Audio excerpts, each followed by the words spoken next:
Hello and welcome to the first video of the Power Query course. I'm Sumit Bansal and I will be your instructor in this entire course. In this video, I aim to introduce you to the concept of Power Query and the need that led to the introduction of Power Query in Excel. Now, Power Query was first introduced in Excel 2010 as an external add-in. So you could download it for free, install it as an add-in and start using it in Excel 2010. And then it was again an add-in in 2013.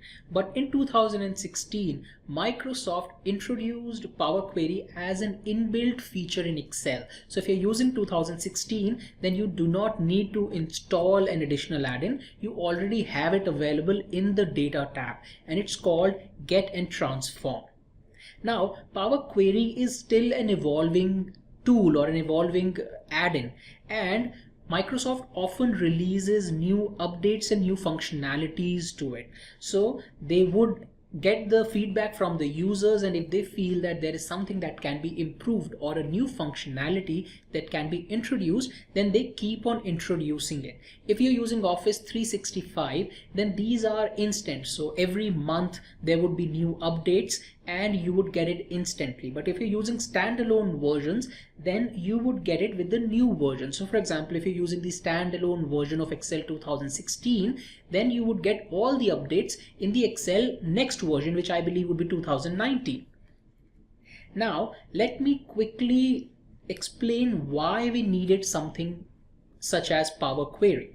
Now, there is a popular concept in the data analysis world which is called the ETL: extract, transform, and load.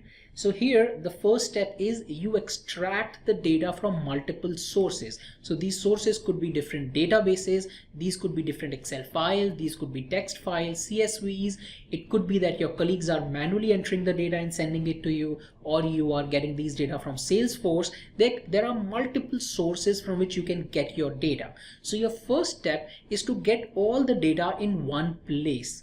Once you have the data, you need to transform the data, which means that if you have additional columns that you don't need, then you need to remove those columns, or if you have duplicate data, or if you have blanks or errors, you need to remove the data and create it or transform it in a way that it can be used to do meaningful analysis. So for example, if you want to create pivot tables out of it, then you need to have the data in a pivot ready format. So you need to remove the duplicates if there are there, or if the data is not in the pivot ready format, then you need to convert it. So once you have transformed the data, then you load the data, and in this case the loading would be done in Excel, but in the data analysis world, the loading is done in any of the tool where you plan to show the reports, or you want to create the reports.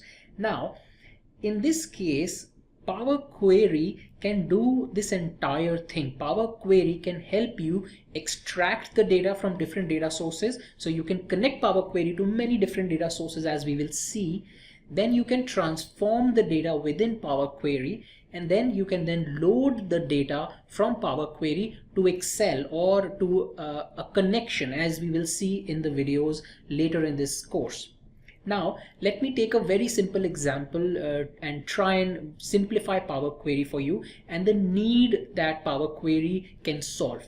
So suppose you are a teacher and you are in charge of a class in high school, and you have to create a report where you have to show the marks of the students every month, or let's say every quarter. So there are teachers, math teacher, chemistry teacher, physics teacher. These people would grade the students, and then they would send you their Excel sheets to combine, and then your job is to open each of these files, combine the data, take the data, put it in a column, have all these columns for all these subjects, and then create reports out of it, which could be how many students got A in chemistry, or how many students failed the chemistry exam or physics exam. And as the teacher in charge, your job is to combine this data, load it in Excel, and maybe create pivot tables or create reports or dashboards. Now if this is done monthly, your process would be to get the data from these teachers, then combine this data, you open each file, you combine this data, and then you create those reports. What Power Query can do is you can use it to connect to a folder, and you can ask these teachers to save this file in that particular folder. And once it's there, all you need to do is, for just once, you need to go through this process. So you have to connect your Power Query to a folder, you then transform the data, you combine all these files, so you have these data together, you transform it, and then you load it back into Excel. Once you have done it, you don't need to repeat the process. The next time, the next month, the next quarter, these teachers put the data in that folder, you simply refresh your Power Query and the entire report would be refreshed within a second. So this is the power of Power Query, where you can quickly get the data, transform the data, and load the data, but do it only once. And if this has to be repeated, if this process has to be done again and again, you have already automated the process and you can simply refresh and the data, the reports would automatically update.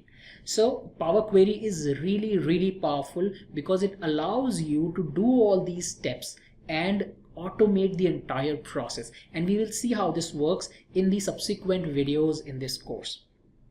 That's it in this video. I hope you found this useful. Thank you and have a nice day.